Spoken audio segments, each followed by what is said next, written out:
Hello, ladies and gentlemen. Welcome to another episode of Film Seizure. I am Jason Oliver. I'm Geoff Arbuckle. And I'm Chuck Moore. And we are here this week to talk about 1993's film Fearless. Yes. Directed by Peter Weir. Yes. Yes. Little melodrama for you this week. It is very much the melodrama. It is first and foremost melodramatic. It prides itself we're on all being flying. Yeah, we're doing great. We're not bringing this in a cornfield or nothing. Where's my Red Bull? Yeah. So this was a me movie. I brought this one to the table and made Chuck and Geoff watch it with me. I was tied down. He was tied down with I his had to eyes. pee myself. His eyes peeled open. Yep. Like Alex from Clockwork Orange. This is one of those ones where I went down sort of a director discovery phase in my early film love. Probably when I was working at VH1 Video with you, Geoff. Oh yeah. Where Yeah. we've talked about this before, where we kind of realized that this is a director, and directors have visions. Yep. And directors make movies that have common threads and themes and things that if you like one movie by this director, you might like another one, right? And I think the first example of that for me was Kubrick, and then I realized that there were a lot other directors that also made movies, and I wanted to watch all of their movies. Crazy. Right. So can you imagine there more than Kubrick made movies? I know, it's crazy. I know, right? I get it though, but like prior to that, when I was a kid, we saw movies because of the actors that were in it or the theme. Right. For sure. Definitely actors was a big thing. Yeah. And that's I think most people still, the general public views movies because of certain actors. Yeah, I'm going to go see that Tom Cruise flick. Right. Yep. But It's that new Brian Cox movie. yeah, I get far more, and I know Geoff does, we get far more excited about the director in most cases, right, because we know what kind of product they're going to bring to the to the screen, and maybe what kind of emotions they're going to invoke. So there's sort of an excitement around that. Right. So with Peter Weir, it was kind of that sort of deal, and I think Peter Weir in a lot of ways deals with ethos quite a bit. He is a guy who is going to try and create and evoke an emotional response in you, and how he presents his subject matter.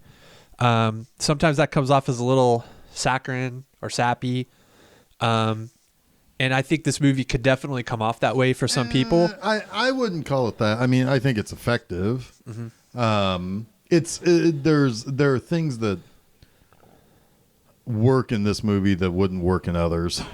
I'm sure we'll get to that. I mean, but I wasn't like offended by some of the imagery, thinking, "Oh God, they're doing this thing again." Right. Well, yeah, he's generally not someone who is going to he's not going to hit you with like a style, like a camera style, or manipulate you that way. Right, where it's I don't know, like the spinning camera or whatever. I mean, he does a little bit of that, but generally it's just more about like the thematic and marrying themes with music is what he does really well. It's what he did. I know you don't like this movie, but it's what he does really well in The Truman Show. Like that Philip Glass score is honestly the best thing about that movie.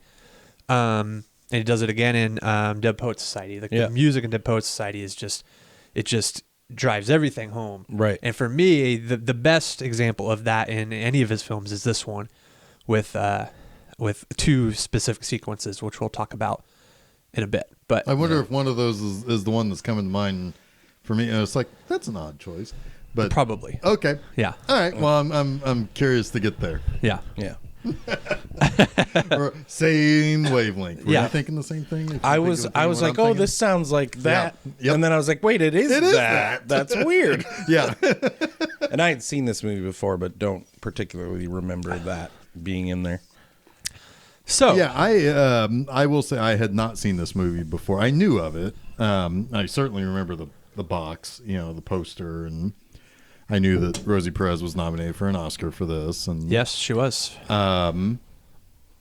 Yeah, but I had not seen this movie before. So, Yes. only took 27 years. I'm sure, right now I'm at about 10 years not seeing Inception. So another 17 years, I'll probably end up seeing that one too. Yeah. There's a director I follow around. Speaking of directors, Yeah. Yeah. Yeah. Definitely. Nolan is kind of like a guy who, what I always am interested in with a Nolan film is like, I think I'm going to get something original. Yeah. Like, it might not necessarily blow me away or bowl me over. It's usually 50-50. Original and some kind of puzzle is But there's usually involved. some kind of puzzle. I know that it's going to be kind of sussing out how everything, all the tumblers fall into place. Yeah. And how everything ends up resolving itself. Yeah. Tumblers like the Batmobile tumbler in his movies? Sure. Yeah. Wow. He did the Batman movies, guys. That's what we keep He hearing. did? Yeah. I like those movies. Makes sense. But anyway, Christopher Nolan, cool. So this movie is really a pretty simple premise. You have it starts with a plane crash. It's the aftermath of a plane crash. You see Jeff Bridges kind of emerging from a smoking cornfield with a baby in his arms and a little boy by his side, and you realize, okay, a plane just crashed. There's mayhem and death and just chaos, right? Right. So what happens, you don't really see usually what happens immediately after a plane crash. You hear all the news reports, you see the wreckage, but this movie kind of examines the survivors and what they kind of go through emotionally to recover from this tragedy. And not only just the survivors, but the family members of the deceased. And the greed around them. Yeah. Because this is the vultures. Yeah. Literally vultures. Yeah. That did bring up a few things for me. Like, first of all, it's like everybody always hears like, oh, what a miracle that somebody survived. Well, but somebody else over there is grieving for their dead loved one or whatever. I mean, it's like that person.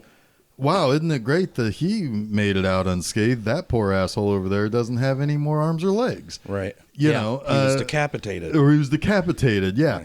In which case, that poor guy, maybe not so poor. Thankfully, it's over for him. Yeah. But still, the point is that you always hear about, isn't it great, the miracle that this person was saved, and this. It's not that great. More people than those miraculous few Silver lining, are dead. Geoff. It's that silver but lining. you know what? I'm being realistic here. No, I'm just saying. Yeah. Everyone's always looking for that. I guess, but there is no silver lining for those people grieving for the people that are putting in graves. Right. So you don't ever see, like, even movies don't often examine that. It's always either just the people who are burying loved ones or just the people who survived something terrible. Yeah. You don't get to see the full picture, the full spectrum. Yeah. So it's interesting because the movie is through the experiences in the eyes of Jeff Bridges, who his partner, his architecture firm partner, dies in the crash. He survives. Really could have been avoided.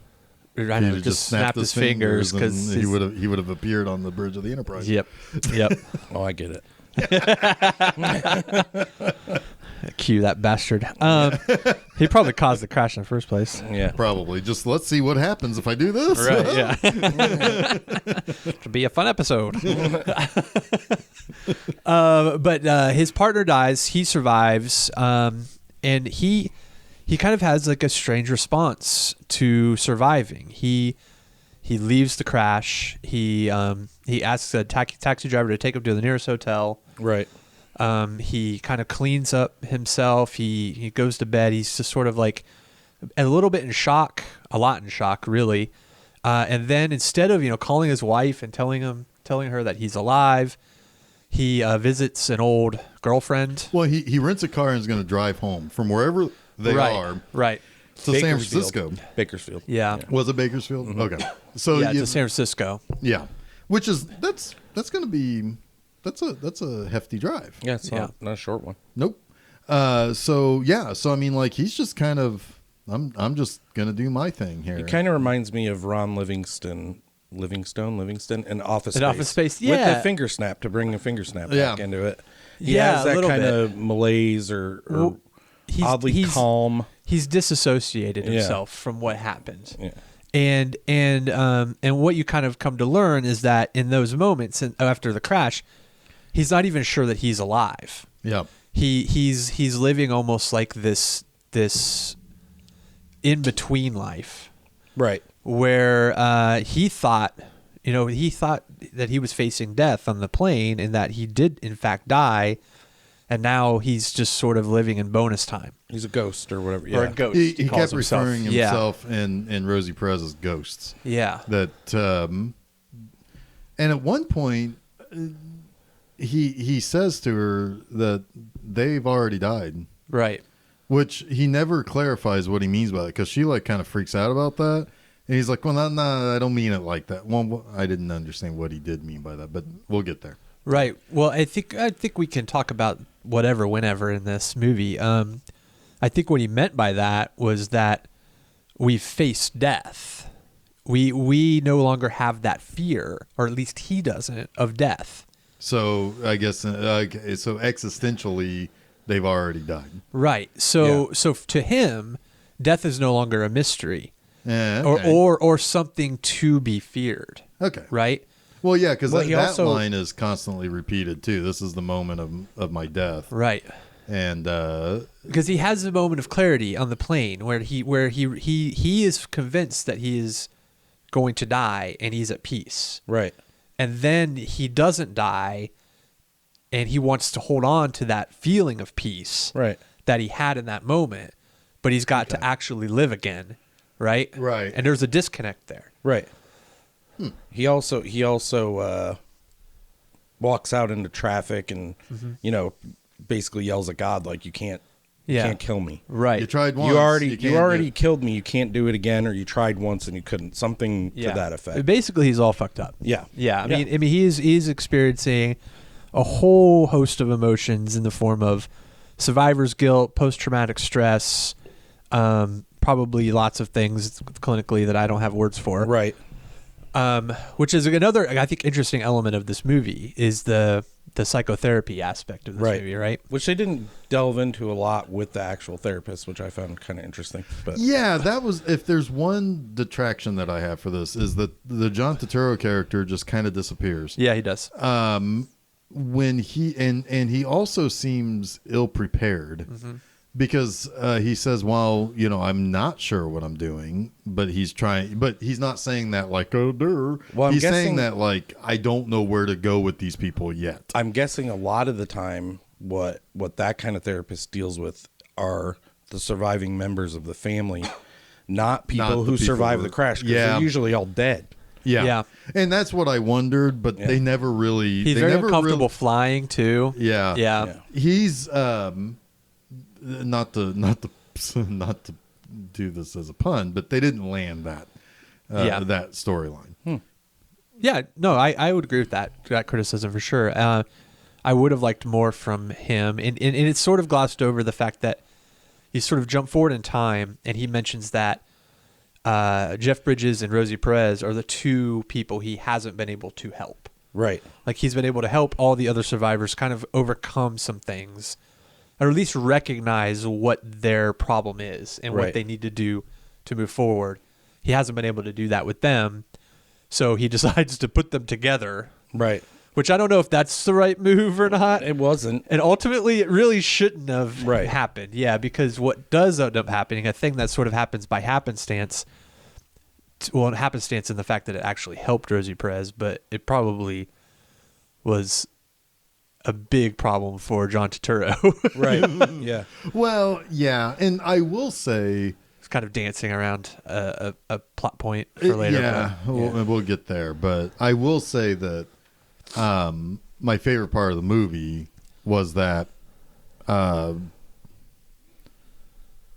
I don't know, that second half where they were put together and they Yeah. had, and Jeff Bridges and Rosie Perez had those scenes together. That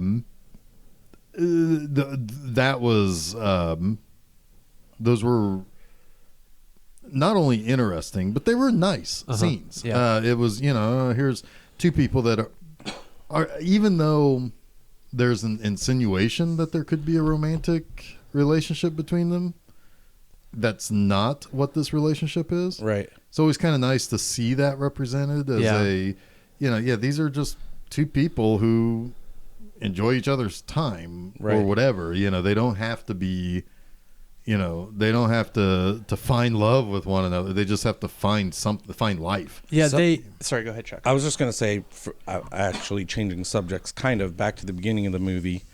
When the plane crash happens, they have this theme kind of throughout the 3/4 of the film that he's almost Christ-like. He's called the savior by the people. Yeah.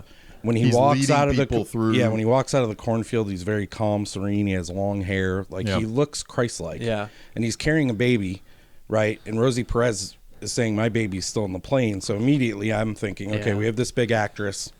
Well, I don't know how big she was then actually, and Jeff Bridges, he has her baby. This is how they're going to connect. Right. Turns out it's not her baby. Her baby actually did die on the plane. Yep. But Jeff I called him Jeff. Max is basically a hero. He has this kid who latches himself onto him. We find out later exactly why, but he's viewed by everyone as a savior, and he's uncomfortable with that. Yes, but he's also it takes a responsibility. with that. He just maybe takes it on. maybe just too much of a resposibility. Yeah. This is how he's dealing with his PTSD. Yeah, and it's to the detriment of his family. Right. Yeah. It's that is probably how his PTSD is, not how he deals with it, but how it manifests. Yeah. That he must help these people, and in particular the one person that couldn't be helped because I think so. Benicio del Toro's in this, by the way. He is Rosie Perez's husband. Yeah. Or husband. Husband. He was his husband later. Yeah. It was the husband later. Yeah, you're exactly right. But I think at one point, like when John Turturro brings Jeff Bridges to her place, I think it's at that point that there is a little bit of a time jump because I think Benicio del Toro specifically says it's been 3 weeks. You haven't left 3 months. 3 months. Yeah. Oh, yeah. I thought you said weeks. But and, anyway. and at that point, he even says, like, "I've been able to reach everyone, but these two." Yeah. So it's been some time. Yeah. Because if she does not show improvement soon, she may have to be institutionalized. Right. Which is kind of weird. It's like, really? Is she a danger to herself or others? I'm wondering if, because this is based on a book. Right. I have to assume that we get to learn more about that 3 months. Yeah. And maybe she is hurting herself. Yeah. Maybe she's a cutter or something. Right. It's like, well, before long, this is going to get worse. So, this is the last ditch effort. Yeah. Not very easy to do in a 1993 movie to have that be introduced into a movie. Because I don't know if anybody knew about that phenomenon back then. Well, I mean, I'm sure people knew about it, but this is just not a movie that would ever get released in a theater anymore. Like, this would be a Netflix. Yeah, this would be Netflix's. This is for your consideration, Academy. Yeah, Netflix. Yeah, they just don't make melodramas like this for theatrical release anymore. It's just not. It just does not happen. Nope. Instead, they just make melodramas for Christmas time, Hallmark Channel, and Lifetime. But anyway, no. But my point is that that's my only assumption is that she is starting to show harm, or she's wasting away, or that that something has to be there has to be some intervention there with her. Yeah. So that's when they begin their relationship. The idea is that they can talk and help each other in some way. And it turns out Jeff Bridges, Max, he does help her in various ways, while probably not so much helping himself. But he does start to. This is where I think the Isabella Rossellini character, his wife, Max's wife, becomes super interesting. Mm-hmm. Because she's dealing with the fact that she understands that her husband is going through this trauma. Right. And going through something that she cannot comprehend. She wants nothing more in the world than to understand it, and for him to let her in to that understanding, which is so beyond. His understanding of it is so beyond what he could imagine she can comprehend. Right. That he has a much closer relationship with Rosie Perez because she's a survivor like he is. Right. So he finds this profound love, is what he calls it, a love that he's never felt in his world, in his life, with Rosie Perez. But it's not a romantic love. He doesn't explain it until she has to explain it to her. Right. Yeah. Yeah. Much later. But, so now she's. But he understands it as what he imagines love. I mean, You're right. He tries to sort of consummate it with a kiss, or he wants to find some like physical manifestation with her, or run away. He says, or run away, with like disappear with me, right? And she is like, "Whoa, I'm not ready for that." Right. She's just trying to get over the guilt of her dead child. Right. And the thing is like when she rebuffs his kiss, he's not. No, it's not. He doesn't take it poorly. No. He doesn't. Yes, it's just like, hey, he doesn't you know take whatever. anything It's cool. poorly this whole film. That's like true. Nothing, zero. It's all he's going with the flow, like nearly the entire time. Yeah. Until he feels like he has to act. Right. Much later in the movie. But then when he has this brutal honesty with his wife about this, and he's talking about this love he feels for another woman that he doesn't and never felt for her. Right. Right. So where does that put their relationship? Where does that put their marriage? Right. And she goes to Turturro to ask him, like, what do you think about Right. What are I you think doing? about this? Yeah, and what are you Yeah. doing, and why do did that? you do this? Yeah. Right. Yeah. Yeah. She's pissed. Yeah. But she doesn't go to a place where a movie or or a TV show would naturally put it, where she just is just indignantly angry at everybody. Right. She's just let's figure this out. Yeah, for a while but- she wants to figure it out. Yeah. And the fact of the matter is she's a victim here too. Yeah. I mean, she is. She needs help. She needs people to talk to. She needs to understand what the fuck is happening in her life that's just been overturned. Right. Because even though Jeff Bridges is alive, to her, he's kind of dead. Absolutely. Because he's not the same person anymore. No. So, yeah, I mean, they're fascinating character things like that. And yeah, so like, not only that, but like, at one point she's like, we've had this, this life for 16 years or something. And it's like, I can't remember what she said. It's been pretty good, or it's been great. He great. says not all the times. Right. Which it's, does he mean right now? Or does he mean? I think he said it's not always been great. He's just being honest. Yeah. Because that every is true, relationship is rocky, and Yeah, that is true that he does have an honesty streak now. And Yeah. and she makes a comment that even when I hated you, I've loved you. And I think that's more of just sort of a cheeky way of saying that, we fought, Yeah. but I've always loved you. I've never even in stopped our loving worst you. moments, I've we've always always loved you. Yeah. And I can relate to that. Sure. I mean, my God, can I relate to that, right? My God. I mean, relationships are fucking hard. Yeah. But, she's starting to question Yeah. that if he ever really loved her the way, he says he loved her. Because now Or at least the way that she loved him, or thought that she. Right. that he How loved reciprocal was it? And especially now that he's saying that he's experiencing something that he's never experienced before with another woman. That's hard for his wife to hear. Yeah. You got to give her credit for how she handled For almost sure. everything in this movie. Yeah. Yeah. Because I do think that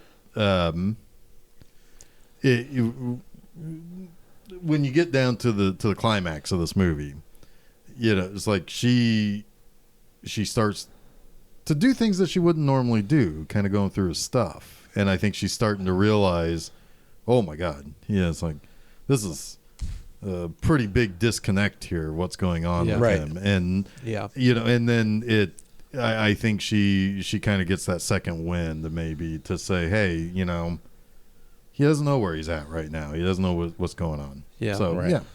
yeah. So, so Rosie Perez and Jeff Bridges forming this friendship, talking through a lot of Rosie Perez's grief over the death of her son. she reveals to Jeff Bridges that she feels guilt for, she calls him Bubble, her baby, for Bubble's death, and that she didn't hold on tight enough. Right.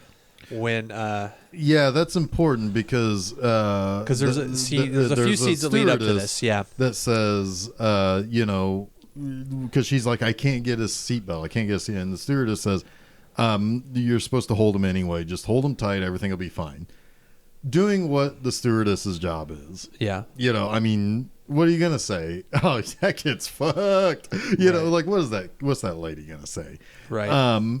So in that, there was a scene in a group session where Rosie Perez just lays into that woman because the woman came to see her, hoping, you know, and just letting her know that it's like, I've been thinking about you, you know, and just send her condolences to the son, not realizing that, you know, this is. Rosie Perez is looking for someone to blame, specifically in this point, other than herself. Yeah, exactly. Even if she shouldn't be blaming herself, she wants to deflect that blame. Yeah, she wants the blame to go somewhere other than her. Yeah, and that's not her fault. It's not. I mean, that's human nature, man. Yep, right. I mean, when something terrible happens, you know, either there's only two people that you can blame: yourself or that motherfucker over there, you know, or whatever that is, you know.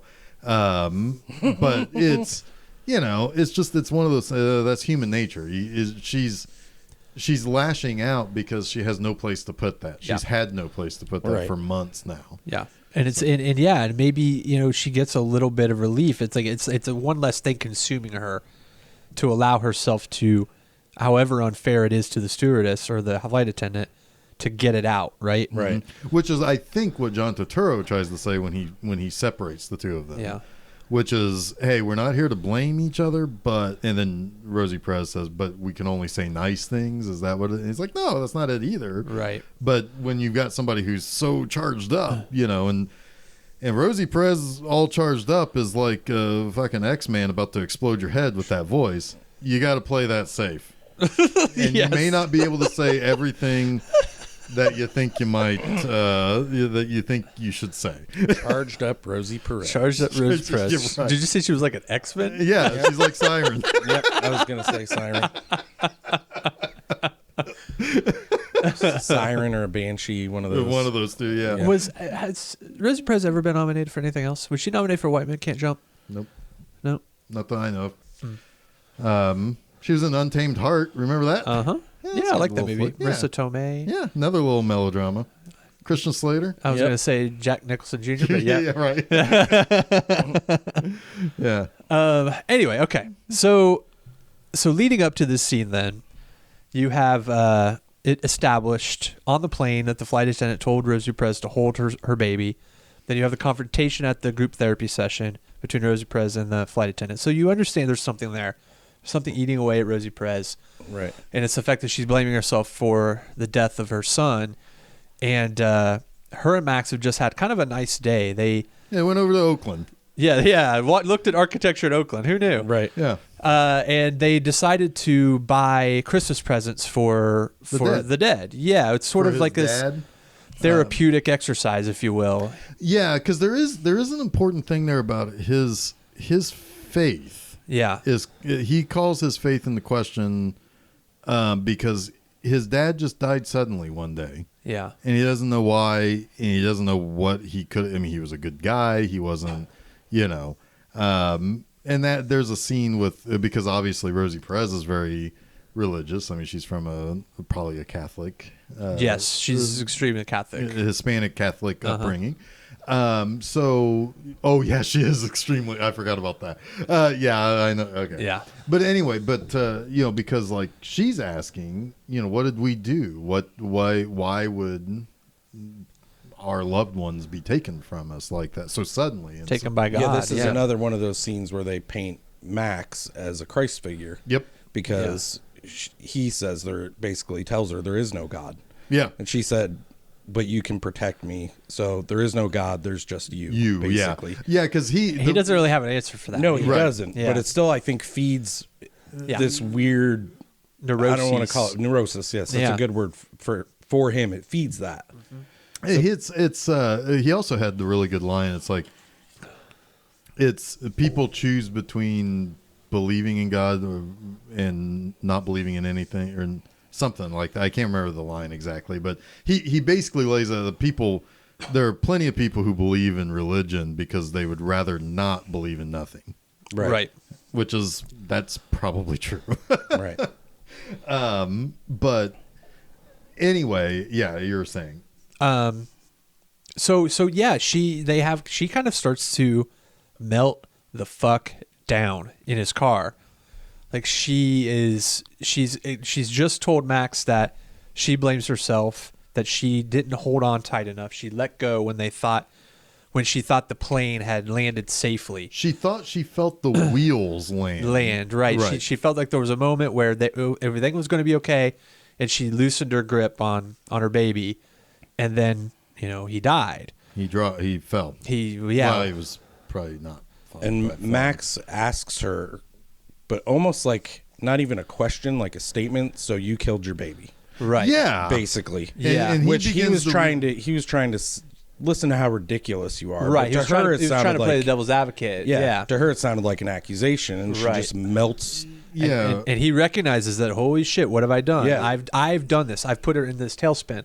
Right. I need to get her out of it. Yeah. He like gets out of the car and he's like pacing the road, and it's like he is like, this is the first moment where he is not okay. He snapped out of the neuroses or whatever for a minute. Yeah. Right. Whatever trance he snapped out of it at that time. Yeah. He hurt somebody. And he recognized it. Yeah. So what does he do? This is where it's kind of debatable. Like you're dealing with a guy who is obviously hurting. Like he is not in a right frame of mind, and she's not in a right frame of mind. And the only thing he can think to do to snap her out of this emotional tailspin is to get the toolbox out of his trunk, right, and put her in the back seat, buckle her in, have her grip the toolbox as if it's her baby. Right. Hold on tight. This is your chance to save your baby.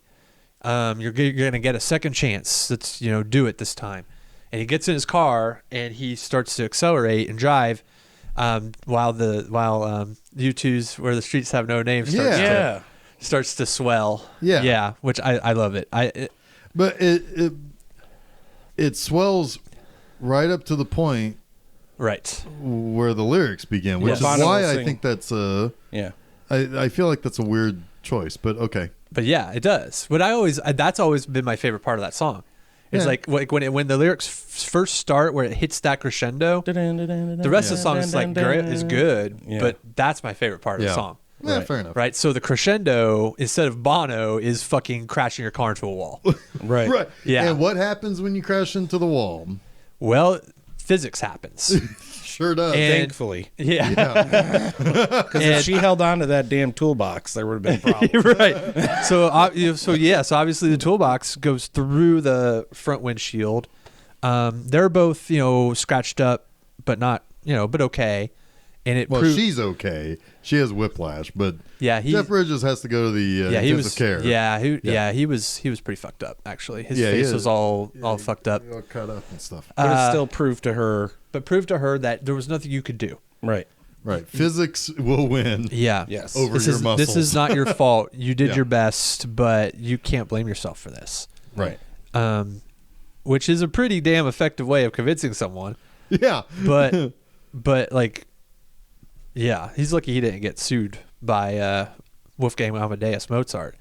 Yeah, he comes showing up at the hospital. Yeah. It's like, hey, so what happened, huh? Oh, I think he was thinking of ways to increase the payout for that. He was. Yes. Well, he did use it. He used it as a suicide attempt. Yeah. No, that was before then. No. The car crash he used he called it a suicide attempt. Yeah, he did. Yeah. Oh, I thought that happened before that scene. No, I thought he was talking about the edge it was of the building. It was at the very end when he was. That's right. Yeah. That's right. Okay. So, but anyway, So, we do need to talk about Wolfgang Amadeus Mozart. Tom Hulse. The greed. He is the vulture. Yeah. Yeah, the vulture of death. Tell us about him. Carry on, Geoff. Oh, okay. Well, he shows up a little bit after Jeff Bridges finally gets home. Yeah. And basically he's his representation anyway for business. Wait, should we go there reasons, before we right? talk about Rosie going to the? Because this is at the end of the movie. The climax is what. Well, you're talking. no. Well, I'm gonna. No, I think he's the lawyer I'm of. talking about the character in general. Oh, okay. Yeah. I think he's the lawyer of the architecture firm. Yeah, that's so. Yes. So at this point, it's like because there was the firm was going to be hired for something, which was why Jeff Bridges and John Delancey were on the plane to begin with. Yeah. So he is trying to maximize the payout particularly for Max's Jeff partner's wife and for John Delancey's wife Yes. from the airline. 2, also maximize any insurance that would have come to them if they were not able or something were to happen that they couldn't complete the job they were going to be hired for. Right. Which he had to stretch the truth a little bit on that one, if Right. I'm not mistaken, because it was like, well, he said in a verbal contract that you were pretty much hired Right. or whatever. There was Yeah. no real contract. There was no but real there- contract, but he was going to push a verbal agreement or something. Yeah, and Jeff Bridges made the comment, well, that's very nice of him. But it's a lie. I'm not But gonna it's a lie, right. But it was going to Honesty streak. hurt. But it was going to hurt his partner's Yeah. widow. But the one thing that was never a question was the firm itself had insurance, partner insurance or something like that. Right. So Jeff Bridges was actually getting an automatic amount of insurance money for the death of his partner. Right. So they're all kind of like, well, come on, man. Yeah, You know, you're getting this, and his wife's not getting anything, or Exactly. you know, we need to help her out. Exactly. And because the comment was made, it's like, well, what if? Because that guy's name was Jeff Gordon. What Yeah. if Jeff Gordon was here after he won another Daytona 500? Yep. Hanging out here with the DuPont team. Yep. And he had to help out Isabella Rossellini. I bet he would. And then he was like, all right, I'll say whatever you want me to say. Yeah. But he does realize later at a dinner party that like she is wrecked. And it's Yeah. like, and I think that brings in a little bit of that humanity that Yeah. she needed something. It's a nice but scene. it's not, but it unfortunately does not replace her husband. Right. Right. But That's one of my favorite moments in this movie. It's you see him look across the table at her, and she's pretty upset, and she's on the verge trying of to hide it. Yeah, and then it flashes back again to the plane, because this movie, it does a good job of flashing back to the plane and the moments leading up to the crash to give you kind of context Right. within the course of the movie. And in that moment, it shows John Delaney, trying to call Delancey. Yeah, Delaney. Jeez, Delancey trying to call his wife. Right. And he just keeps getting the answering machine, and he's really upset. And in that moment, that Jeff Bridges knows that he loves his wife, and he's one of his last moments is trying to 'Cause he tell did her say that. at some point in time that he was kind of a philanderer. Yeah. They don't paint the greatest picture of him until Yeah. that moment. Until that moment, and then the scene, he doesn't tell her that in words. Right. He just tells her, they just like an understanding, and it's kind of beautiful. I don't know. Yeah. And so Tom Hulse always kind of shows up whenever there's money to be had. Now, Benicio del Toro hires Tom Hulse for his wife's settlement because he figures, well, the guy who's the savior man hired him, so he's got to be pretty good, right? Right. And at one point, what kind of leads to the ultimate end of his relationship with Rosie Perez, or Benicio del Toro, Yeah. is Rat tail mustache. Sorry, that rat looks tail great. mustache. We'll Yeah. call him that. He is on the phone with the lawyer, with Tom Hulse, saying, "Hey, I want $2 million. I heard people were getting $2 million settlements. I want that, or whatever." He even says, I feel like I should get $2 million from my dead baby. Yeah. Yes. Like he says it in those those exact It's words. very like, cold. it's very Yeah. cold, very And- calculating. And it's, and unfortunately, it's probably realistic for some people. Yeah, Yeah. it seems like he almost sees this whole situation as a gift. It Yes. is a gift. Yes. Right. From what would have been a lifetime of paying bills, now is Right. bills paid. Right. Right. So she overhears that, and he tries to convince her. It's like, they killed your baby. They killed our kid. It's like they have to pay for it, which, okay, there's some, I guess there's some Validity, to that but claim. it's not shouldn't be their primary concern. Right. And- And that or even is close. his concern. Yes. Yeah. Yes. Her concern is, I feel nothing. I am dead inside. I feel at fault for this, and this is all you care about. Right. And she tells him, I understand that I'm alone in Yeah. this. Yeah. Like you are not grieving the way I'm grieving. Yeah. Right. It's Yeah. which you never do see him grieve. No. He's only either exacerbated or frustrated with her. This was 1, 2, 3, 4, fifth movie by Benicio del Toro. Nice. I know one of them that came before it. Was a Bond movie. Yes, it was. And License to His Kill. acting was not so great in this movie. No, he came a long way yeah, Yeah. he did. Yeah. in his career. He's Yeah. pretty good in License to Kill. though. His As the first thug. movie was Big Top Pee-wee. Oh wow. Yeah. He's probably a Interesting. circus carny or something. Probably. Was his name like Mustache Rat Tail? Yeah, probably. That was Rat Boy? that was a pretty big coup for him as License to Kill, though. Yeah. 1989, second movie ever. Got to hang out with Robert Davi the whole time. Yeah. He has stories about that. Oh, I'm sure. Because Robert Davi never broke character, so he was always acting like a drug dealer when they would go out to eat and expecting like the best seats. And the best Oh, he's one of those guys. yeah. Love it. But he definitely it would have been 2 years later. Usual Suspects. That's what. I mean, that's That's where got to be. he was what on the map put for people me. on people's map. Yeah. Oh yeah. You know. what Yes. I mean. Yeah. Put him on the map. That's what put him on my map. Yeah, for sure. Me too. He never said not legible. You know what I mean? Yeah, You intelligible. couldn't understand anything Yeah. that the dude said in the whole movie, and that was the best. I flip ya. I'll flip I flip ya for real. Yeah. Motherfucker come down to his head. Wow. No. I mean, okay, it's hot cock, talk, rah, rah, rah. I said, give me a gun, you fucking cock. in English, please. What the fuck?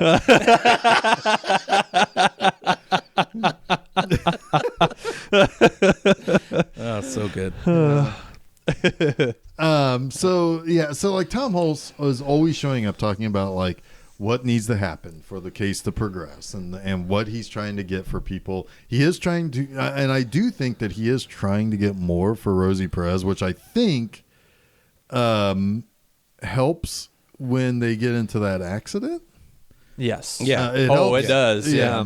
But anyway, so he's just kind of always there, always talking about money, He always says wanting. he's getting lucky. He keeps getting lucky. And he also Yeah. keeps saying, "I know it's terrible. I know. I know it's terrible. His weaselly Yeah, laugh. he does laugh like a hyena or a jackal, I guess. I know I'm terrible. I know. Yeah, but but at the same time though, He's like Joe Pesci from Lethal Weapon. Yeah. I know. Okay. Leo Jax. I'm gonna get you some money. Okay. But he's to be honest with you, he is a vulture. Yes. He is not somebody who is helping people get over their pain and suffering. But at the same he's time, doing his he's job. exactly He exactly who you want to do this thing. yeah, well, Right. Chuck said You know? exactly what Tom Hulse says in the movie, which is, yeah, I'm just doing my job. Right. This is my job to get you more money. Right. And he is fighting for them. And it's what he's motivated by, and He's He doing just his seems job. he And- seems skeevy in the movie, but in reality, he's doing exactly what he should. And like you said, who you want Yeah. to be on your side. yeah. for Let's this kind face of it. thing. I would probably fucking hire that guy. Yeah. I'd hire the Hammer. Yeah. I would too. Did you see the Hammer Super Bowl Yes, commercial? I sure did. Holy shit! That was epic. It was the best Super Bowl commercial. It was the best one. And it wasn't national either. I'm Nope. betting, so.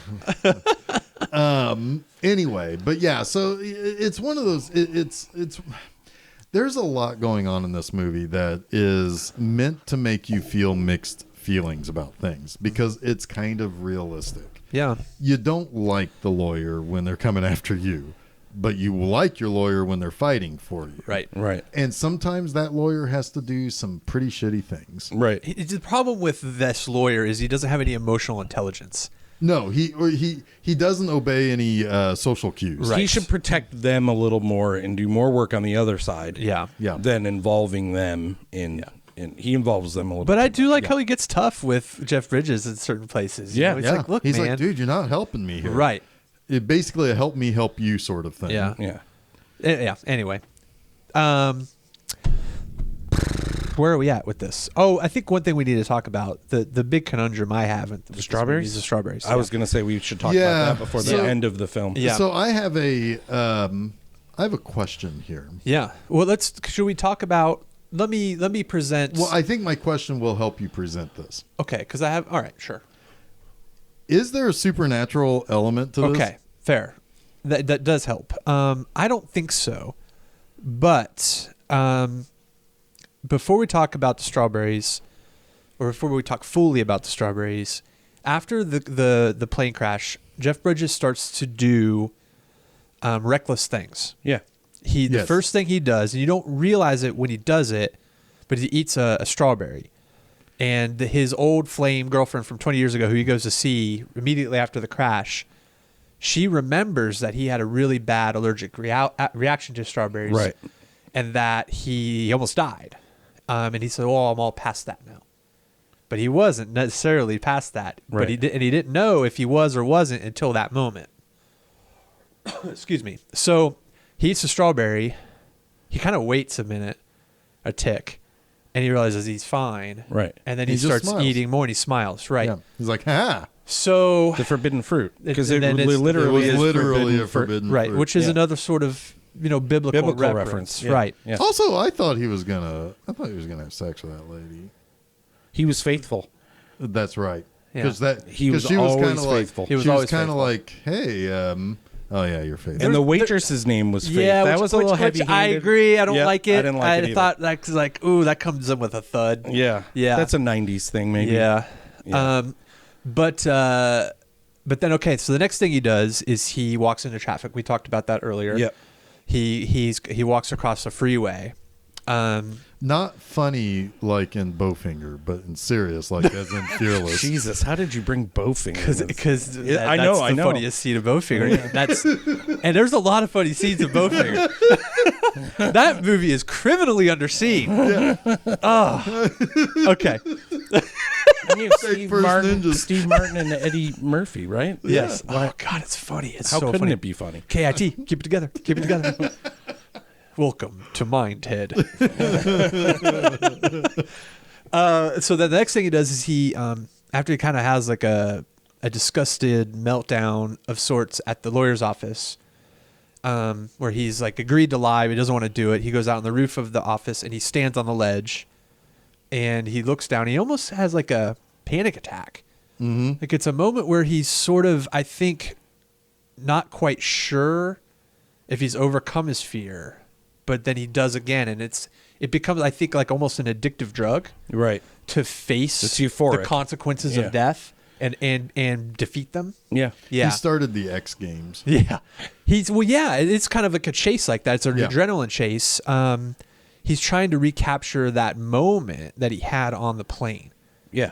of He wants calm. to keep that alive. He does. Yeah. So he's trying to. He keeps pushing the envelope.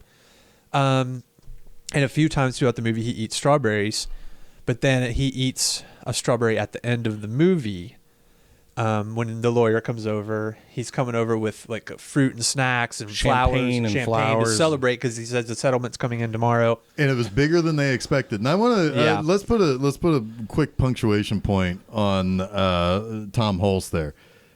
The whole time he's fighting for more and more and more to fairness, just fairness. And as it turns out, he's been talking to the wrong guy. There was confusion as to who he should be talking to for the settlement, and he finally gets there's an insurance person on the airline Right. side. When he goes to that person, oh my God, it's like twice as much as what he thought he was going to get. Right. So, in the end, I guess things work out for Jeff Bridges and Rosie Perez. There's an important moment before he eats the strawberry too, where he tells. I think he realizes at this point he wants to be with his family. He no longer wants to be with Rosie Perez. Rosie Perez rejects him. Well, I know, but I think he also comes to terms with all of that. Yeah. And he tells his wife, I want you to save me. Yes. Right before Money, whatever his name Money Burns. Yeah. what I love about this scene too, and I wrote a note about it. He's come home from the hospital. Rosie Perez has brought him home from the hospital, or not Rosie Perez. Isabel Rossellini has brought her husband home from the hospital. Yes, Rosie Perez is essentially broken up with. She says Jeff Bridges. She's had a conversation with Isabella Rossellini and says, and she learns what the effect is their friendship is having on the family. Right. And her being a family person, obviously, who lost her family because of all of this, basically goes to Jeff Bridges like, hey, you saved me. I'm good. And the only way for me to help you is to let you go. Let you go. Right. And so just say goodbye. That's a poignant scene for me as well. When Isabella Rossellini, very measured, she realizes, I don't want to fight. I don't want to start this fight because Rosie Perez wants to leave. Fight. I wanted to see that spicy fight. But she's like, no, please sit back down. This is what you need to understand. You've been helped. You see my husband as a hero. That's great, but he's not any better. Right. He's actually worse. He's worse off. We need help. And then it all kind of clicks. Yeah. And she does what she does at the hospital, and says goodbye. And that, I think, is the moment where Jeff Bridges realizes, and also me, you can just say Jeff, because I went through this, that his name is Max, that he's not okay. Yeah, right. Yeah, now with her gone, he's reverted back to what he was before they were put together. Right. Yeah. So yes, and this is what I really like about the scene is a very quiet moment, and I feel like if some big things happen in your life in quiet moments, right? And he's come home from the hospital. She's microwaving dinner. You know, their kid is in bed. He almost smashed up his Sega Genesis. Yeah. He apologizes to his son. And then he comes downstairs and he says, "I need you to save me. I need your help." He asks for help, and I think that's the vulnerability. Right. It's mind over matter. I think in a lot of things. I mean, physiologically, I don't know. If there's a placebo effect or not in things. But I feel like him resigning himself to needing help is the strawberry is symbolic of that. Right. Right. So whether or not it's supernatural or whether or not there's a real physiological aspect to him when he is and isn't allergic to strawberries, it's symbolic of that need for help and that cry for help. I had, for most of my life, these past 27 years, thought this movie was the supernatural movie. Oh, interesting. But I probably was getting it confused with like the Langoliers or Millennium or something. Probably. Because those things happen on planes. Yeah. Remember that show, Millennium? I do. Yeah. I love that movie. The time travel. It was a movie. No, there was a show, the X-Files show. Oh. The Langoliers was the time travel one. No, I'm thinking of Millennium, which was the plane, the movie where everybody disappeared on the plane. That is what I'm thinking of. That movie is awesome. Okay, so fuck that TV show. I know Lance Hendrickson was on that TV show. That was the TV show. I don't know what that one is then. Yeah, Millennium was the movie where everyone disappeared on the plane. Yeah. Yeah. That's awesome. That's an awesome movie. Yeah. It was like they were They were raptured? They were kind of. It was like from the future. They were taking people who were about to die off out of the place where they died from and replacing them with cadavers. Oh, gross. Right? Oh, yeah. Because they were stealing humans who were about to die. And I forget why. I think that they needed to repopulate the planet or something like that. Well, I can tell you. So they're bringing them into the future. I remember this. Yeah. Barely. The Academy is a lot less cool now because they didn't nominate somebody from that movie. Well, that movie had a cooler fucking premise than Lost, or conclusion, I should say. Yeah, fair. So this is it did. Yeah, it did. Lost sucked. So anyway, the strawberry that he eats at the end, it was in the gift basket. And he's like, he Isabella sees it, it's Rossellini like, tries to knock it out of his hands, but he's already taken a bite. Well, he's already taken one bite. Right. And he's going back to finish it. Right. And she's like, no. Right. And then at that moment, he goes into anaphylactic shock, essentially, or has some sort of allergic reaction, and it flashes back to the plane. This is so great. And I know you probably have something to say, a lot to say about this. But this the way scene devastates me. The way they use the wreck to symbolize him dying from eating a strawberry is awesome. Yes, the fuselage of the plane. Awesome. Yeah, they're using the actual wreck and maybe changing it a little bit. Like there's Yeah. Well, it's absolutely. Yeah. Depending on how you order this movie or edit this movie, it could end up being like a Jacob's Ladder sort of situation too. Mm-hmm. Where these people are having that kind of, it's not supernatural, but you know what I mean. Yeah. Out of body type of, for sure,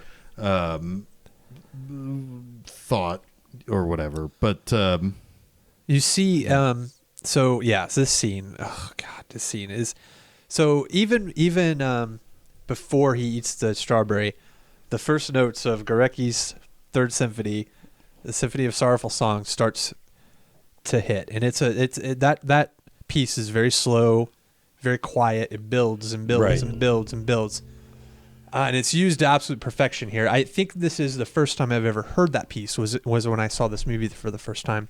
I didn't know what it was for the longest time. I assumed it was Maurice Jarre, to be honest. Interesting, because Maurice Jarre is a pretty good film composer, and I figured it was his. It wasn't until years later I realized that it wasn't. But yes, you go back to the plane. You see what happened right before the crash. You've been getting little pieces, but you see Jeff Bridges next to his partner. He gets up and he says, "There's a little boy over there who is all alone. I'm going to go sit with him. It's going to be okay." He gives his partner, his friend, a moment of peace. Right. Before he leaves, and you see all the other people who you've met and survived, right? And what they were going through. You don't know. No. And he goes. That would have taken him away from it, I think, a little bit if he saw her. I don't know why. I think it would have changed. Well, I think so too, because she's already kind of had her arc. Yeah. Well, and also he didn't know anything about her. He never saw her. As far as he wasn't in her. She wasn't in his section, or right. And like when she was pulled from the plane trying to get to her baby, right. And was taken elsewhere, like probably just thrown into an ambulance or something. Yeah, because she was covered in blood. It's pretty cool as he's walking up. He's looking at everybody, and everybody looks like they're having trouble. He says, "It's gonna be okay," and then he looks at other two people who are reaching to hold hands, and he's like, "They've got this." Yeah. And he doesn't say anything to them. Yeah. So he's doing that like Christ thing again. Yeah. He's going to people who are there alone. Yeah. Well, yeah. Even like there were two ladies that were sitting next to each other that are freaking out, and he says it's going to be okay. He's trying to give the calm that he's feeling to others, and he sits down next to the boy, and he gives him that as well. And then of course the crash happens, and it's pretty devastating, especially to the music. It's like, my God, it's like it's also a very jarring scene after 2 hours of melodrama to see this pretty graphic plane scene where like the plane's ripping in half long ways. The top is ripping off. Yeah. And it was some really great effect on some of the slamming of the chairs. Yep. Yeah. If this movie was made today, like you said, it wouldn't be released for films, but if they did it, that wreck would have been at the very front of the movie. Yeah. Oh yeah. And it would have totally changed absolutely the entire feeling of the the movie. Even if everything else was the same. Yeah. If they had that wreck up front, it would have been weird. You got to end it with that. Yeah. Yeah. And then what you were saying, after the crash happens and he's leading people to the light. Right. Into safety out of the plane, they use that as a metaphor for the light of the afterlife. Him dying. And giving a choice, the kind of classic, do I go into the light or not? And that also is hearkening back to when Isabella Rossellini, she thinks he's working on architecture sketches. but he's been researching and sketching his own versions of what he saw. Right. And what he thought the moment of his death was. Right, because he saw it was a shimmer off the wing of the plane that was flashing in his eyes. You see that a few times.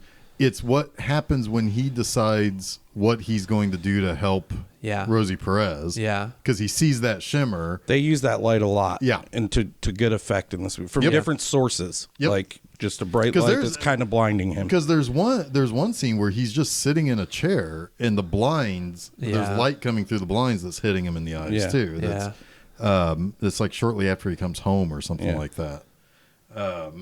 So, but yeah, no, that spotlight almost like the what do they call it? I don't know. The It's like a optical effect of light, or it's like it's being reflected off of the wing. Yeah. Oh yeah, and it's like a refraction. Yeah. And so and that's what I guess I think he recognizes that in the moment of like absolute terror that that's the light. Yeah. All right, well, this is it. He comes to associate it with death and peace and So then he's got to make a decision, and this time it's for real. Yeah, like he was never. I mean, he was in a death-defying situation, but he was never close to death. Right. Well, you know what I mean. Yeah. He wasn't clinging to life at any point in time. Right. During the crash, he was saving others, and now he is faced with death. Right. And it's for real this time, and he's got to make a choice, and he chooses to live. It's pretty cool. Like he's walking out, and then you can hear Isabella saying his name, and then and then he turns around and looks back, and like you said, he wakes up and he says, "I'm alive." Yeah. Yep. So for the first time since the crash, he probably really feels it. Right. Well, he needed to almost die to realize he was still alive. Yeah. At the beginning of the movie, after he takes a shower at the hotel, he's kind of feeling around, checking for injuries, and he says, I'm alive. Yeah.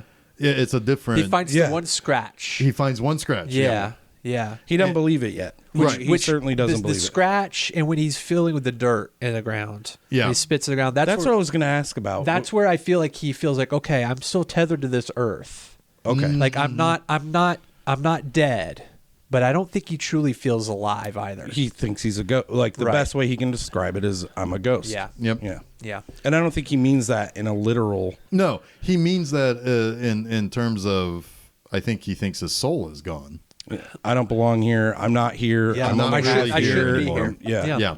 And there's there have been all sorts of stories like that where like people who exist kind of in a different, not a plane, but a different separation from like the real tactile world where, it's like they're almost like they're, people don't even see them. I'll have that much. Because there's that scene at the mall where Rosie Perez is sniffing that lady's baby. Yeah. The lady has cool no idea that she was there. And so she's like, I guess we really are ghosts. Yeah. Yeah. I have a personal story that kind of, and you've heard this before, I think. I was walking out of a bar in San Diego, and I stepped off a curb, and some car just came flying around a corner and almost hit me. And for the next 2 days, I felt like I'm the branch off of death in another universe. Yeah. You know what I mean? Like, I felt weird. It felt like I died and just carried on. That went away over time. And it wasn't as bad as a car crash or like, a plane crash or something. But I get that feeling. Interesting, yeah. Like of almost feeling near death and feeling like you escaped something makes you feel a little bit like you're not here, kind of. Like you're not, a little just disconnected. Yeah. It's weird. I had a situation where a guy did not stop at the crosswalk outside the Walmart over there on 31. Oh, yeah. Because that parking lot's fucking insane. Yeah. People don't know how to drive in them. No, they do not. Walmart parking lots in general are a mess, usually. Yeah. Sorry, Walmart people. Although I will say the one right here, though, is a little spacier. Yeah. A little more spacious. But I didn't feel like I didn't belong here anymore, but I punched that guy's fucking hood. Yeah. Told him, it's like, fucking stop next time. Yeah. Stop, asshole. Yeah. or my soul will get you. I'll haunt you. I will haunt your I will ass. haunt you. I will haunt your car. Haunt you to the end of your days. But no, I've experienced the scare like that. But it's like, oh, you motherfuckers underestimated my will to live. You don't know about me. See, it's a really good movie, and actually, having talked about it, I have a larger appreciation for Isn't it. that funny how that happens? Yeah, because your mind starts to come to light a little bit. Yeah, it's one of those things where it's like, when I was coming back from getting the mail, I was like, man, I don't know how I feel about this movie. It's like, I don't know. Yeah. It's like there are things, like I definitely love every scene that Jeff Bridges and Rosie Perez have together. Mm-hmm. Because Rosie Perez really is really good in this. She is. Yeah. If I'm not mistaken, she lost to Anna Paquin. The piano? Yeah, I think so. Wow. I think that was 93. Interesting. It was either 92 or 93. It's I about can't the right remember. era, yeah. Oh, no, it was 93. But anyway, she's really, really, really good in this. But I was like, well, the rest of it's like, I don't really fully understand things. I will say I do appreciate it a little bit more. I don't know if this is a movie I'd like to watch again. This is a movie that I revisit every few years because I think for two reasons. You need something to remind you that you're alive. It kind of. I mean, I don't, shit, that was a joke. yeah, I know it was, but honestly, like not in so simple a terms, but I being raised Catholic, I have a very keen sense of guilt and fear of death, to be quite honest, and this movie helps me with that. Yeah. It just does. It helps me with that. I don't know why, but it affects me. Plus that piece of music. And that piece of music, yeah. Mm-hmm. Yeah. And then I think it also just helps me appreciate my life. It's, I don't know, there's just certain movies that kind of just hit a chord with me, and this is one of them. It makes me tear up. I'm tearing up right now. I feel like such a fucking baby when I watch this movie. but it has an emotional effect on me that helps me. Just helps me. Yeah, so You know? that's fair enough. Yeah. So, are you a recovering Catholic? Yes. Now, see That's a lifelong process. Yeah, this is something we can take offline. We recorded a later episode earlier than this, and I was talking about like our upbringings and stuff, and it's like, yeah, that is definitely something that I did not have, that kind of upbringing. Right. Yeah.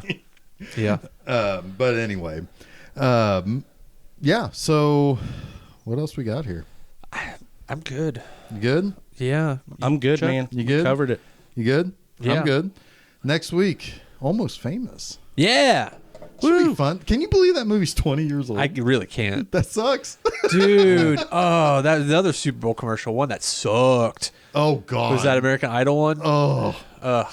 Yeah. They fuck that. did the Oh, yeah. Tiny Dancer. Yeah. It's like punch. Just wanted to punch. Punch.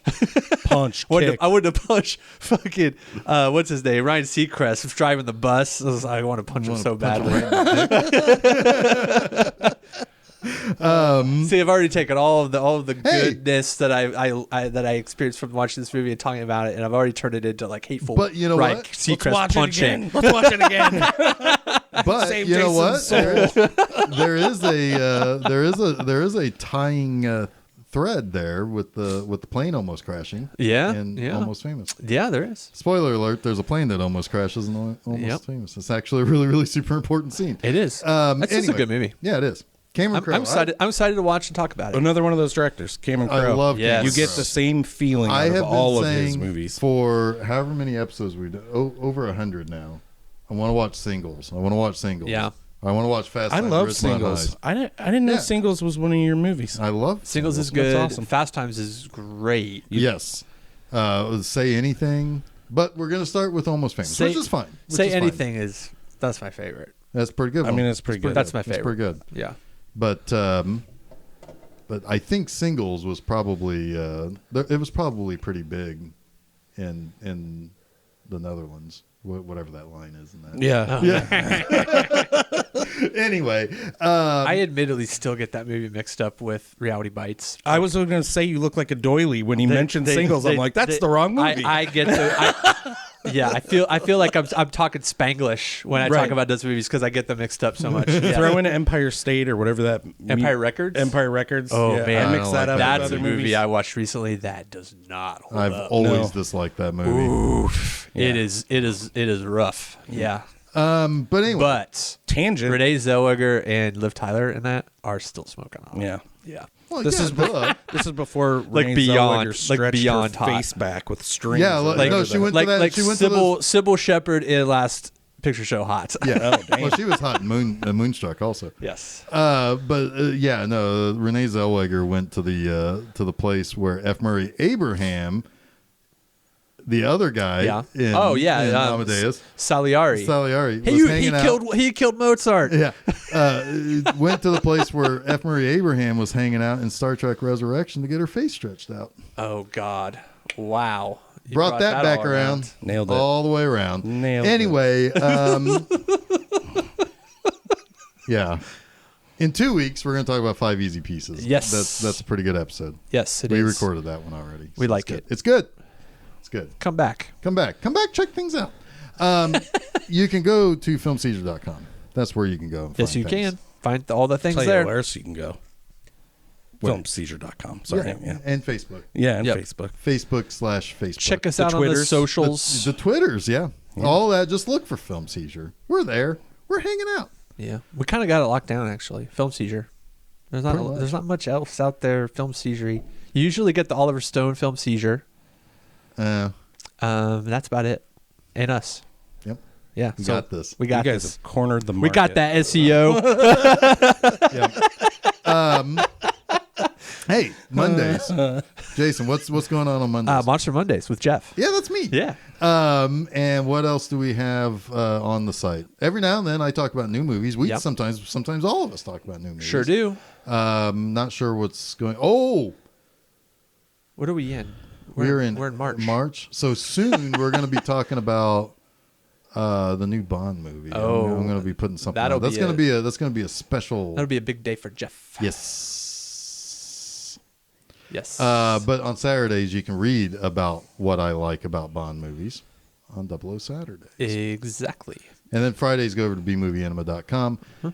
Just grab your iPad, sit on the toilet, and laugh your ass off. Yeah. It'll make you poop. Laugh your shit ass. Yeah.